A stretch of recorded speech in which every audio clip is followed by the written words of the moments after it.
Hello everyone, welcome to GGN. Today is Thursday, February 28th, 2013, and I'm Darko. Alright, I'm going to cover the War on Terror, Liberty, Sovereignty, this first video, and we'll get into some police state and that, and eugenics in the second video, and the economy, and weather modification in the third. Alright, so the first I have for you, of course, is Chuck Hagel was nominated, so big surprise, right? I think it was a big dog and pony show myself, to make it seem like the United States was anti-Israel now. So this is something that I've been seeing, and this individual, Mark Len, is basically saying the same thing. So he says Hagel puts new face on U.S. imperialism. The new U.S. Defense Secretary Chuck Hagel only puts a new face on American imperialism by just repackaging or packaging the same foreign policy differently. So it goes on here and it says, it is just a clever marketing technique to repackage something when the product remains the same. Hagel is basically there to put a new face on American imperialism. He also said the U.S. will continue to engage in covert wars like continued financing and training of these terrorists who are operating in Syria and other places. Also, as long as we have a president and an administration that continues to send millions of dollars a day to Israel, as long as we have an American government that continues to have these kinds of close relationships with Israel, then we can expect the American foreign policy is going to remain the same, even if it is packaged differently. At the end of the day, many innocent people are going to continue to die, unfortunately. Hagel says U.S. can't dictate to the world, so in his first speech as Defense Secretary, Hagel called for renewing old alliances and building new ones. Can't dictate to the world, but we must engage with the world, he said. That engagement in the world should be done wisely, and the resources that we employ on behalf of our country and our allies should always be applied wisely. Much of Hagel's speech seemed to indirectly rebut the Bush administration's strong-arm with us or against us diplomatic approach, making clear also that he would not support wars he viewed as unnecessary. Trust in U.S. military might plunge, says Paul. Americans' opinion of the country's military strength is at a low, with 50% saying the nation's armed forces are the strongest in the world. This is, of course, coming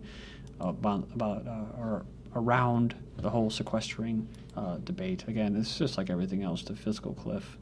These are decisions to distract American people, I think. They already know what they're going to do. Again, just big dog and pony show.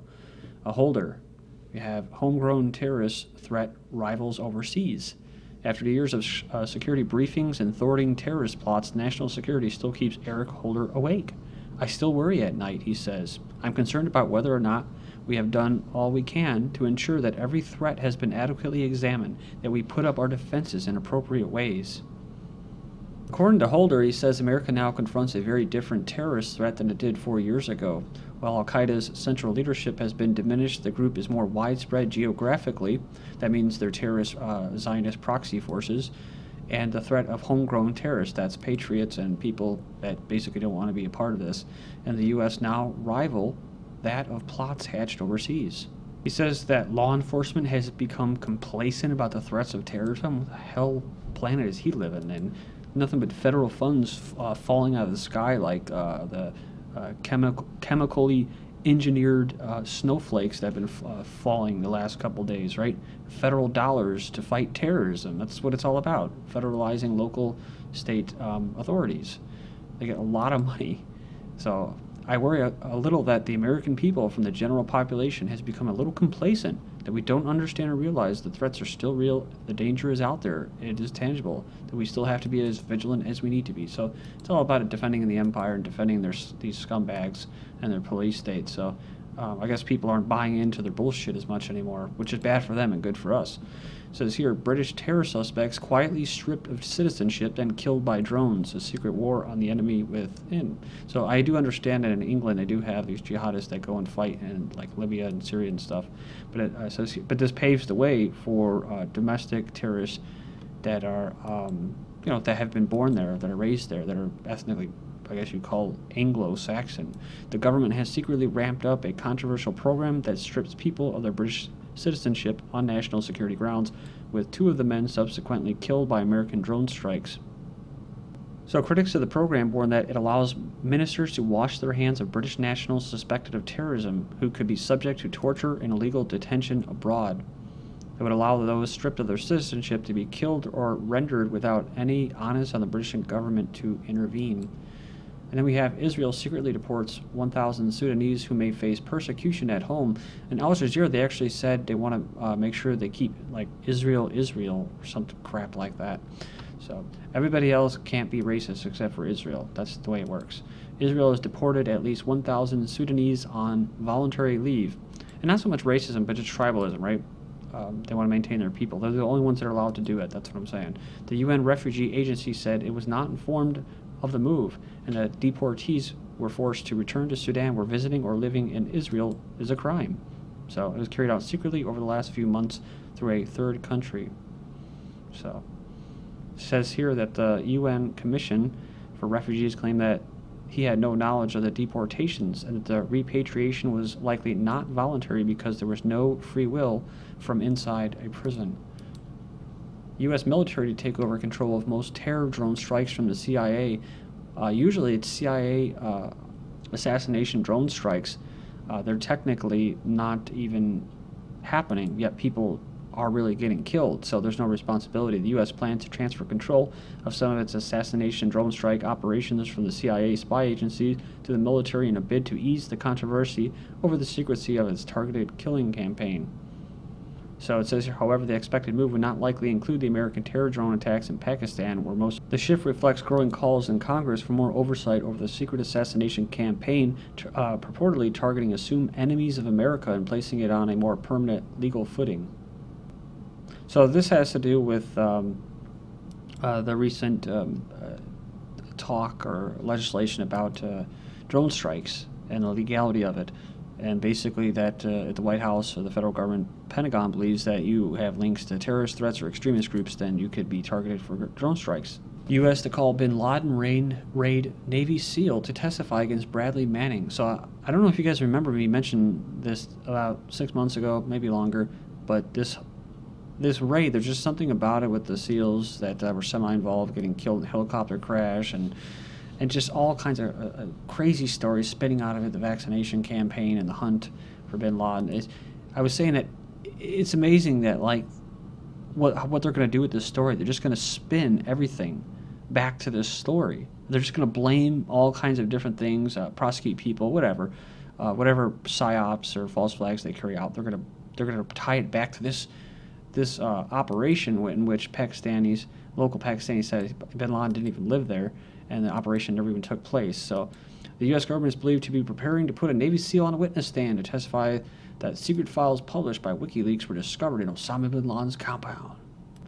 Then the U.S.-backed Afghan police poisoned, massacred 17 of their comrades. The perpetrators were reportedly Taliban infiltrators retaliating for atrocities and crimes by the Afghan police.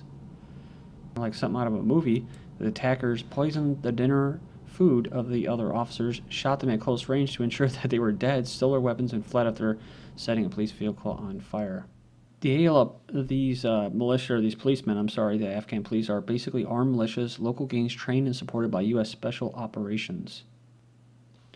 So, pretty interesting. They're basically going in there and talking about how these militias are really the brainchild of Petraeus, to be set up as a bulwark against the Taliban. They're actually just as bad, if not worse, than the Taliban as far as corruption and abuses and stuff like that. But it goes on here, says that it's bad enough that Obama uses taxpayer money to fund, arm, and train militias widely accused of human rights abuses is bad enough, but the policy is also sowing seeds of further chaos and potential civil war ahead of the drawdown of U.S. force, which is not going to happen because they just said they're going to keep forces after 2014, and also in Mali, where you have a French judge saying that that's actually going to make the whole threat of terrorism against Europeans and France in particular even worse, a higher threat. So, and remember also we just covered the story about fighting terrorism by arming the terrorists. Karzai expels U.S. forces from Afghan province. So is this why it happened? Is this why those policemen were poisoned and stuff? Because you had Karzai expelling the U.S. Special Forces.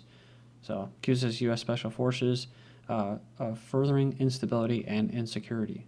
So we're talking about secret covert ops, right? Kind of like Argo. I saw this article, and I'm not sure. I don't think I covered it, about him possibly going there, but he's there right now. Nobody says anything about Dennis Rodman's North Korean espionage mission. So it says the CIA has been working for years on getting an American basketball star into North Korea to seriously disrupt their nuclear research program. It says here that, and the more you talk about it, the more chances Rodman has of being exposed as our greatest and most daring spy. And someone made the comment, and I've heard the comments before in the comment board when I cover self-immolations, and I appreciate them. I don't know if the story, how true it is as far as him being official agent of the CIA, but who knows, maybe he is, but he is known historically, the Dalai Lama, that is, of Tibet, as working along with the CIA to counter basically what they say, the Chinese Maoist regime in 72 and the 50s, basically, as a political tool for Washington to undermine Beijing. So they say that basically when they do these self-immolations that they're it's basically a sacrifice to their living God, which would be him. So North Korea blames U.S. for Korean tensions. They criticize the U.S. for fueling tension by contributing to an unpredictable situation on the divided Korean peninsula, says, which is inching closer to an unpredictable phase now, says the North Korea's envoy to the UN-sponsored conference. So they said Washington intensified hostile policies towards Pyongyang, which he said has the right to launch satellites for peaceful purposes. Says they must choose between stability and its current wrong stance, which can amount to an explosive situation by pursuing hostility. And remember this, what they say right here, because we'll get into it on the third video. It says U.S. should no longer be permitted to infringe upon the independent right of North Korea to use to use space for peaceful purposes, nor should allow to abuse the UN Security Council as a tool for executing its hostile policy, including sanctions and that. Bob Woodward, not alone, former Clinton aide Davis, says here that he received White House threat. Bob Woodward isn't the only person who received threats for airing the Obama regime's dirty laundry. Says a day after Woodward claimed that the senior White House official had told him he would regret writing a column criticizing Obama's stance on the sequester, this Lanny Davis, a longtime close advisor to Bill Clinton, told this Mornings, WMLA Morning, on Thursday he had received similar threats for newspaper columns he had written about Obama in the Washington Times. He received a phone call from a senior Obama White House official who didn't like some of my columns, even though I'm a supporter of Obama. Police chief says this bill could stop whistleblowers. Former senior Scotland Yard officer has warned that corruption may fail to be exposed under plans to regulate the police and the media. So Kevin Hurley, who was recently elected as Surrey's new police and crime commissioner, is told of his fears that Lord Justice Levison's proposals will stop whistleblowers from speaking to the press and harm public interests. Europe's Fund for Democracy puts its money openly behind regime change. Says in the midst of an uprising, it's nearly impossible for activists and opposition groups to receive EU funds for human rights and democracy. The European Endowment for Democracy hopes to change that if it gets funded. So they talk about this one individual who was basically, working in Syria. He received a 10,000 euro lifeline from HEVOS, a Dutch Foundation for Democracy.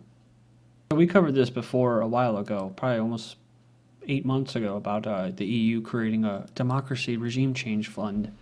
U.S. Europe moved to expand role in Syrian conflict. I love this, guys. Listen how the AP writes this. I honestly think the AP and Reuters just come straight from like the CIA or something. The United States and some European allies are edging closer to direct involvement in Syria's civil war, with plans to deliver meals, medical kits, and other forms of non-lethal assistance to the rebels battling the evil dictator, President Bashar al-Assad's regime.